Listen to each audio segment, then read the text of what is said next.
of the medical infrastructure in Gaza, the educational infrastructure in Gaza, both at the level of universities and at the level of schools.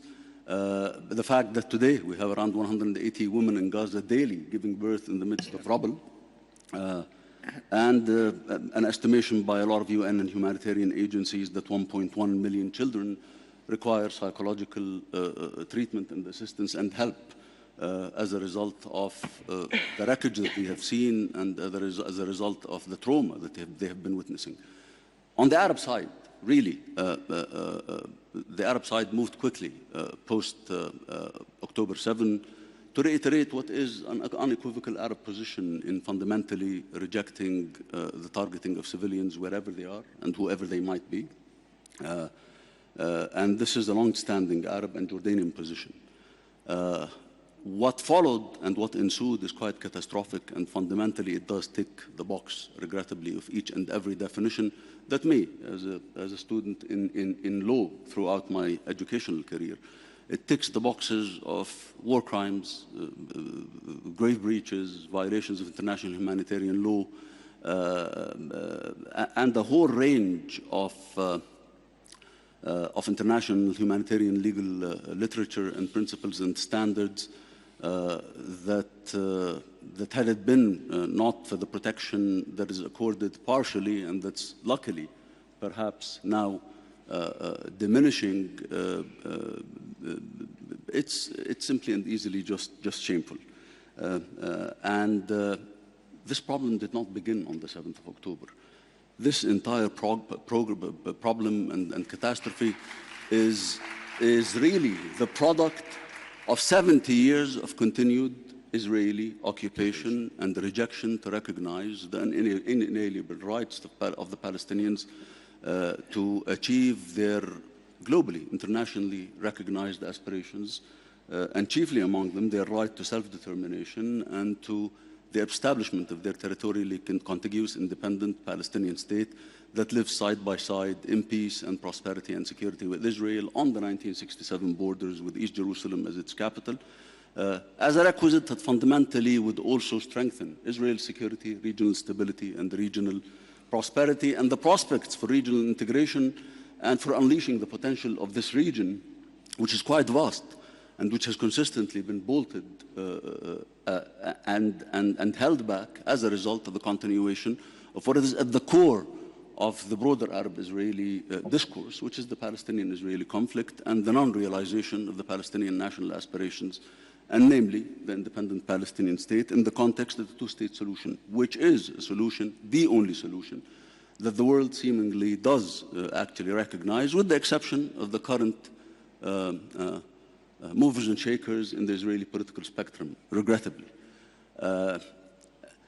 And the problem is that, again, our Israeli friends, or some of them, seem to continue to succumb to the notion of repeating the insanity of trying the same thing again and expecting different results, which is not engaging seriously in a political horizon that would fundamentally take us to crossing the finish line in the context of realizing a two-state solution, and working to systematically weaken a Palestinian partner in the context of the defined legitimate Palestinian sole representative, which is the PLO and the PA, and undermining the PA and the PLO systematically and the work and the function of the PLA by withholding taxes, by investing in the schism that existed between Gaza and between the West Bank, which are the two integral components of a potential Palestinian state, and not empowering the PLO, the PA, to be able to be a partner that can end that schism and that can be fundamentally the partner that can bring closure to the long-standing Palestinian-Israeli conflict and the broader Arab-Israeli conflict. We seem to be falling in the trap fundamentally of following the agenda of narrow-minded politicians and political calculus, frankly speaking, and it is quite catastrophic. Because today it is about the political calculus of some politicians in Israel at the expense of frankly, the security of Israelis, the safety of Israelis, the safety of Jordanians, Egyptians, Saudis, Arabs, and all in our region and beyond the region into really global peace and security. And we have seen the skirmishes between Iran and Israel a couple of weeks ago, which again, they were averted from a full-blown regional escalation that we have consistently been warning from in the event that this madness and this assault on Gaza and aggression on Gaza continues. And that threat, again, continues. Today, the Rafah operation would be catastrophic. The world should unite in bringing about a sustained ceasefire and ensures the continuous and sustained flow of humanitarian assistance and goods into Gaza. We have assumed the leading role in Jordan early on, 4 months ago, in streamlining the efforts aimed at achieving headway with making humanitarian aid and assistance reach Gaza when the king hosted a meeting for the different humanitarian agencies in Amman. We were pioneering in fundamentally introducing the innovative aspect of airdrops for humanitarian assistance, realizing that this is not sufficient, and we have basically mobilized continuously to attempt and try to generate sufficient leverage and pressure to ensure the opening of all border crossings, all of the border crossings, to allow the crossing of goods that are needed, because nothing compensates for a continuous, sustained, uninterrupted land bridge.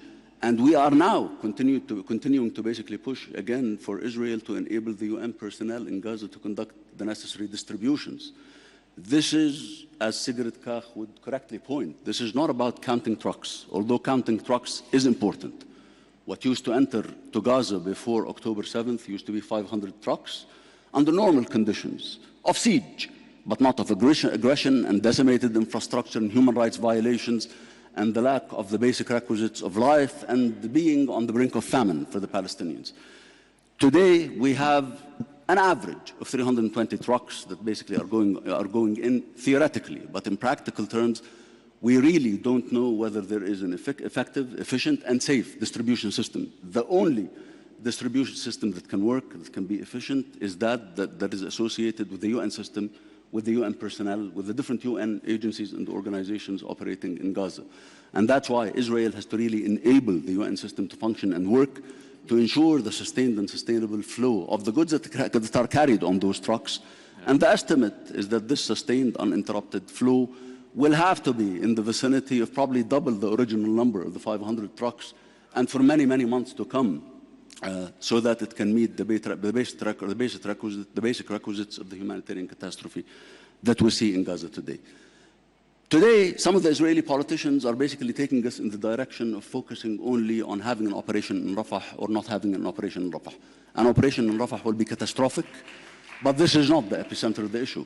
Today, what we need to see fundamentally is definitely no operation in Rafah, definitely a ceasefire, and definitely moving and shifting away from a thought process that attempts the day after, when we get to that point, of just attempting to manage the situation and to manage Gaza. What we have to look at is an irreversible pathway towards realizing the two-state solution in the context of irreversible steps that would materialize and crystallize the two-state solution, so that we are not in this bind again in a couple of years, and in a manner that would fundamentally, again, drag the region and perhaps the entire world into further tension and endanger global peace and global security.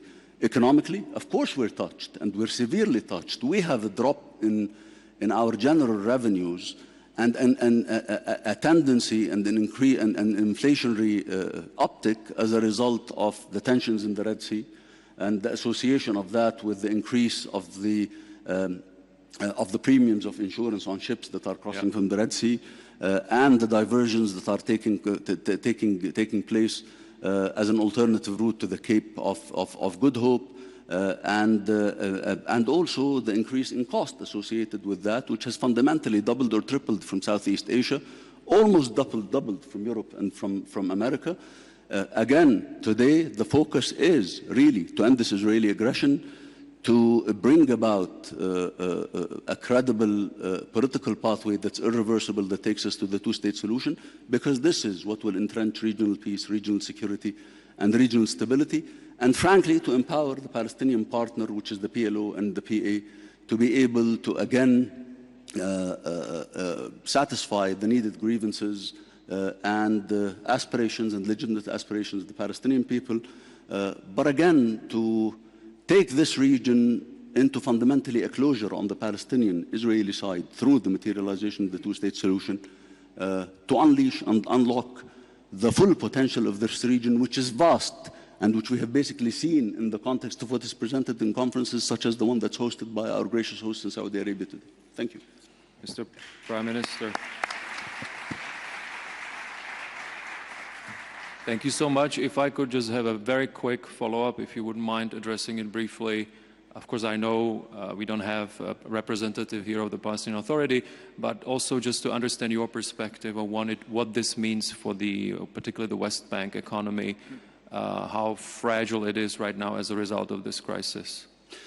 Sometimes what's missed when we focus on the ongoing catastrophe in Gaza, and I think the sheer size of that carnage and catastrophe is probably deviating us from focusing on what's going on in the West Bank.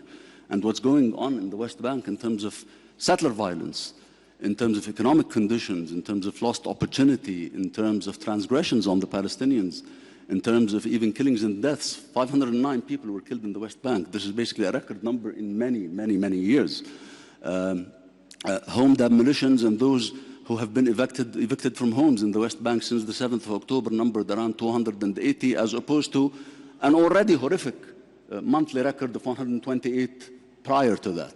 So the West Bank, the increased settler violence in the West Bank, the loss of economic opportunity in the West Bank, the withholding of the tax collections that the Israeli government levies on behalf of the Palestinian Authority, the loss of job opportunities, is all creating dire conditions there that we realize are quite significant and serious and are not sufficiently focused on as a result of what's going on in Gaza. But His Majesty the King was very quick to really recognize that this is happening, and this is why some of our strategic reserves of wheat and barley were directed to assist the Palestinian Authority, and also we have deployed a field hospital to complement and assist the Palestinian Authority and the health sector in the West Bank, and we deployed a hospital to Nablus in addition to two field hospitals that operate in Gaza. Yes, the economy in the West Bank is quite dire, and again, this is directly attributed to the disempowerment of the supposed partner systematically by some of the Israeli governments that is occurring, and that is fundamentally again done by default, but most likely purposefully. And I hope that basically we move into a more wise approach that serves the Israelis, the Arabs, and the world at large. Thank you. Thank you so much. Let me move to Sigrid Kaag. You are responsible for the UN for both the humanitarian aspect, but also you are the reconstruction coordinator as well. So you're spanning both functions. You had a testimony to the UN Security Council. One of your, I think you have a regular testimonies there. So the last one, you called for a paradigm shift that is required in terms of addressing the humanitarian situation in Gaza. Could you please explain what you meant? Yeah, no, thank you very much. And of course, let me also express my thanks to the Kingdom of Saudi Arabia for hosting us and being here. I think a lot of the important points have been raised by both Prime Ministers of Egypt and Jordan. The paradigm shift is required when it comes to the scale-up, sustainability, predictability, and diversification of humanitarian assistance to Gaza. We've moved from food, which was urgent, dealing with a situation of near famine conditions, certainly in the north. People, the majority or almost all citizens in Gaza, Palestinians, being food insecure, to now having some supplies in. The Israeli government has responded to pressures and requirements and asks also by the UN in the adoption of a number of measures on 5th of April. My ask is that much more is needed. And it is about what the Prime Minister said. We need to know what's coming, but we also need diverse goods. You cannot deal with the tremendous impact of this crisis on the civilian population with only flour or only limited types of goods. People need to have healthy produce, they need to have medication, they need to have access to treatment. Given the scale of destruction and the inability to reach, but also the level and the impact of the crisis on the civilian population, we're calling for this paradigm shift, and that's measurable. So we're not counting trucks, we're seeing what gets distributed and which types of assistance reaches people. That's quite a complex exercise because the ability to distribute in Gaza is still encountering a number of obstacles. Some practical, road repairs, where a tank can go, a truck cannot go. The behavior at checkpoints needs to alter. We need effective deconfliction. The example, I tend to wave my hands, very un-Dutch, but the tragic incident with the WCK that obviously led to the final pressure point is exemplary of what the over 200 humanitarian workers have faced, and they've lost their lives in Gaza. Another unprecedented number. You can correlate that to the high number of victims, women, children, and the elderly. And this goes on. So the paradigm shift needs to be in the focus of the now, the ability to actually reach people, but also if we look ahead. Because needless to say, the reconstruction efforts, not only politically, but also from an investment perspective, are all tied to the political parameters, the two-state solution. But from a humanitarian and from a human perspective, we cannot ask civilians to wait. Children need to be schooled. Over 1 million children are not being schooled. It will be a school in a tent, potentially, for a while, as the UNRWA educational facilities are actually used as shelters for families. How do we provide for shelter? How do we provide for the rehabilitation of the health clinics? If we want to avert a further epidemic of communicable diseases, which are predictable in Gaza right now, given the absence of water, given the absence of clean of sewage treatment, of sanitation, we need to act now. And this cannot wait for the political solution. Whilst we are clear on the parameters and the immediate return of the Palestinian Authority to resume its governance. A second aspect of paradigm shift that is needed, and I'll pause here then immediately to give space to Samer, is stabilization. Without security, without a resumption of security services that are credible and that are an aspect of governance, it's very difficult to implement because lawlessness has occurred as the de facto police was no longer allowed to operate. Despair of people took over, but also lawlessness. In a vacuum, there's always a filler. And in this case, it's criminal gangs, which increase prices that we've tackled. But we need governance of that. Security and security services are a key component. So the paradigm shift is in the now, but it's also looking towards the future, because ultimately, with the level of destruction and despair, and I've been to Gaza now 4 times, I intend to have my office there. I will be there very often, because leadership is, I think, in being on the ground. People tell you that we feel like zombies. The mental health crisis is humongous. If we can't reach, if we're not there, we're not here for the now, but also the future, and create hope through investment, rehabilitation, and focus on the political effort, I think we failed the Palestinians countless times. And they deserve more. Human rights are for everybody all the time. Human beings are our fellow human beings. So political will is what's needed. We know we can move mountains with political will, and there is no substitute. Neither investments nor humanitarian assistance. There is no substitute for political will, and that's what's required. Thank you.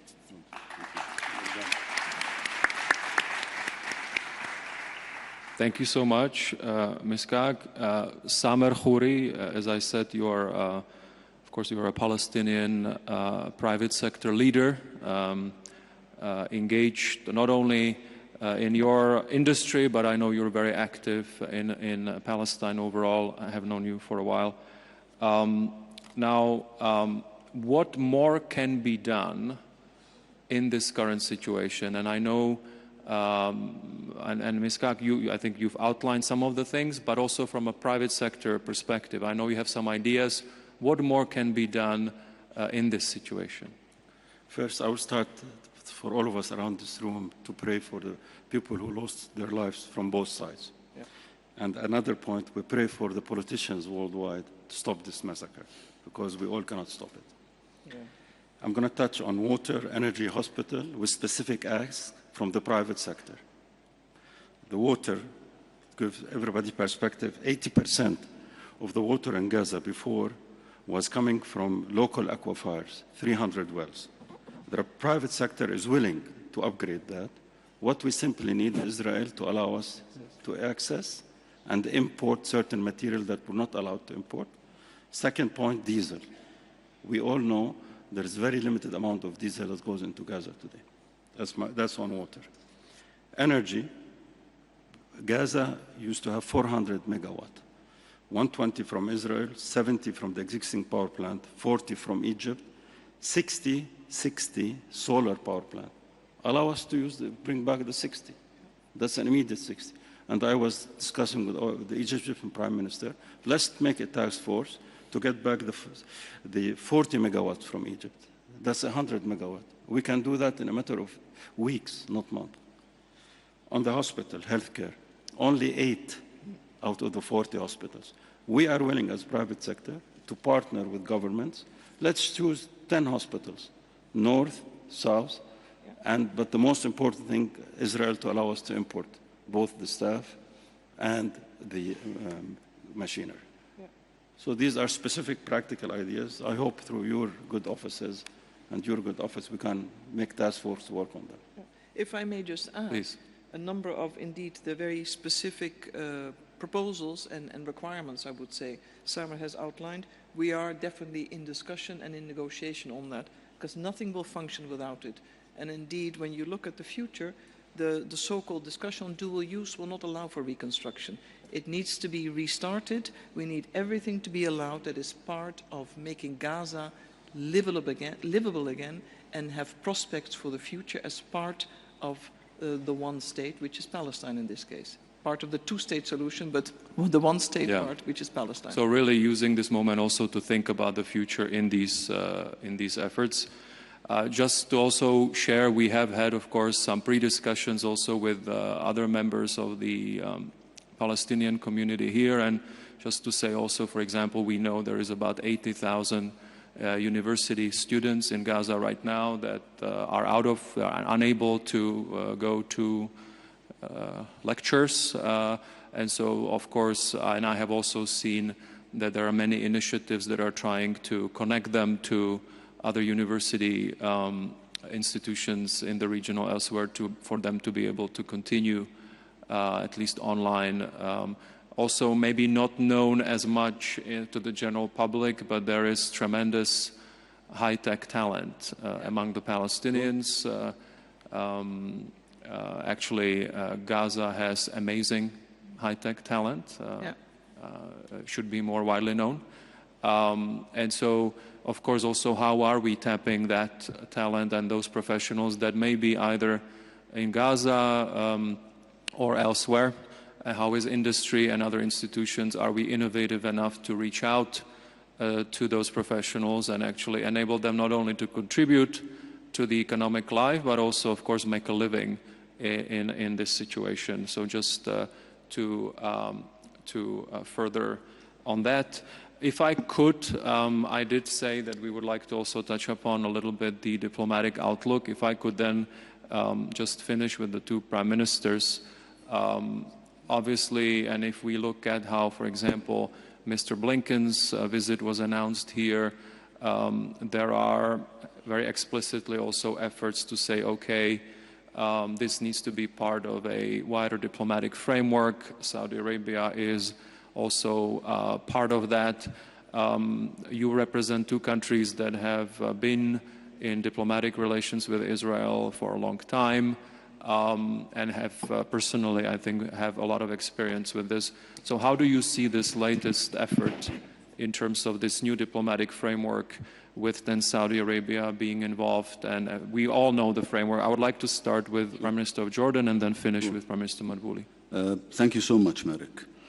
From what even Samer said and Sigrid Kaag, it all really hinges on Israel having the effective control on Gaza to enable them to refunction and to rework, whether in the context of electricity, reconstructing hospitals, operating, allowing a sustainable flow of goods and personnel and reconstruction of hospitals and electricity.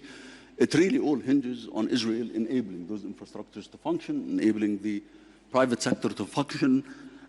I need to just basically maybe point to two things that are quite essential, and they're a cornerstone of fundamentally our policy in Jordan.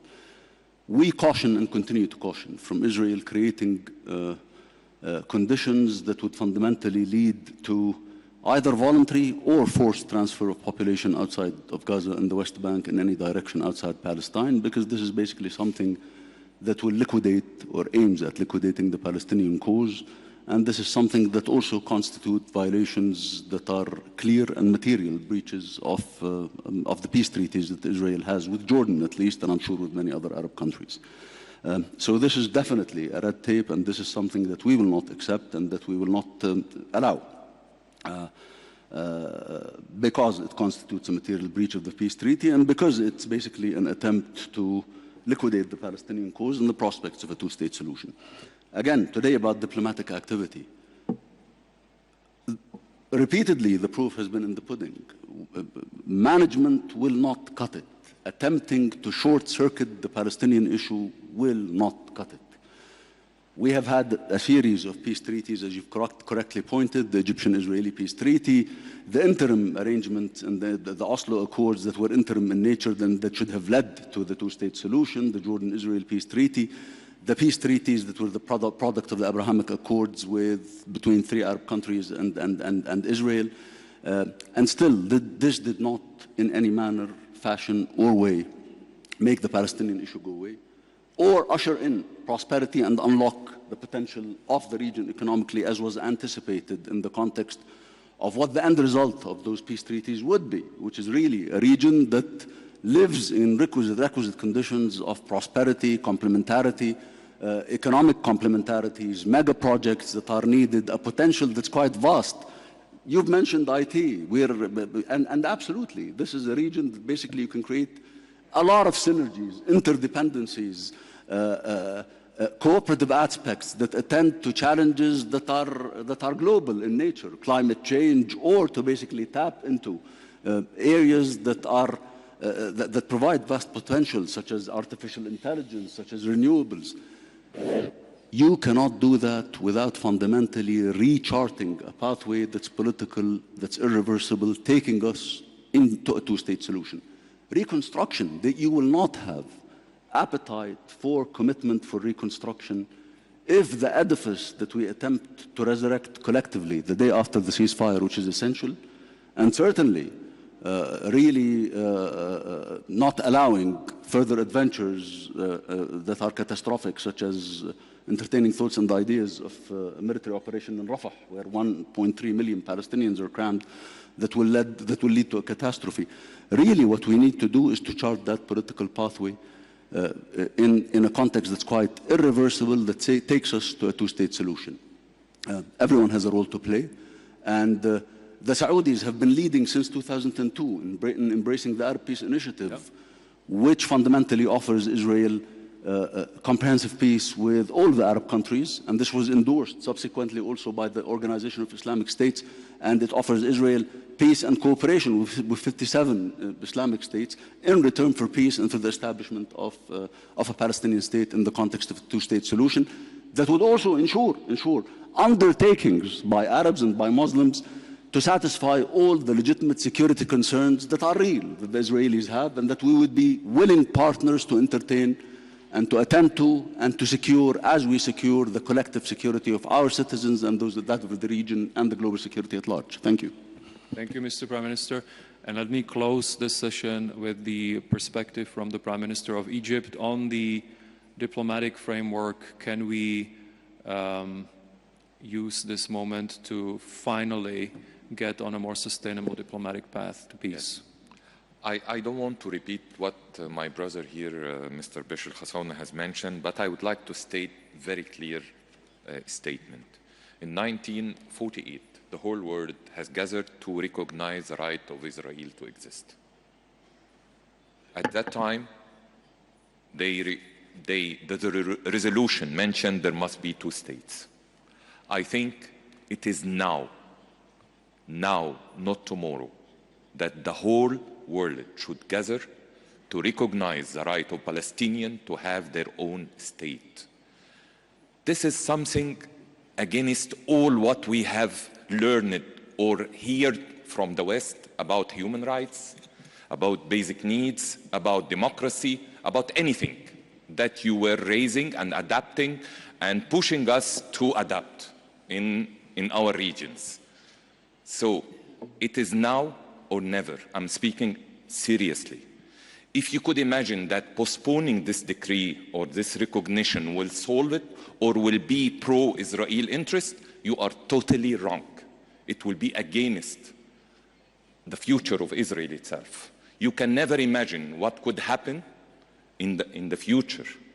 You are speaking about a nation, a Palestinian nation, that has been raised for 75 years under aggression, occupation, lacking all kinds of basic rights to exist on their original land. So without having their own right, that in closed door, everybody recognizes it. But when it comes to reality and to have a solid situation, everybody is refraining. So come on. I think it's now the time for the world, if you would like really to have a serious solution in the region, because you can never imagine what could be the escalation in a couple of years of such kind of conflict.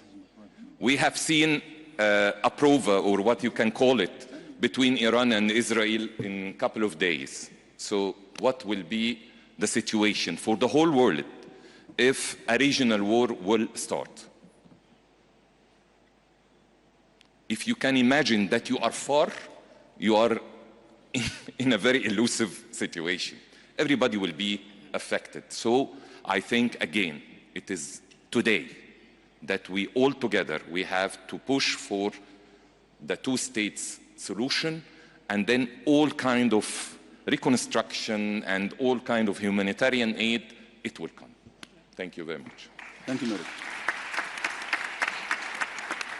Mr. Prime Minister, Madam Kaag, Samer, thank you so much for helping us shed light on what is happening right now in Gaza, but also for your strong contribution in terms of what is the horizon going forward. Thank you so much. Thank you. Thank you, Mirek.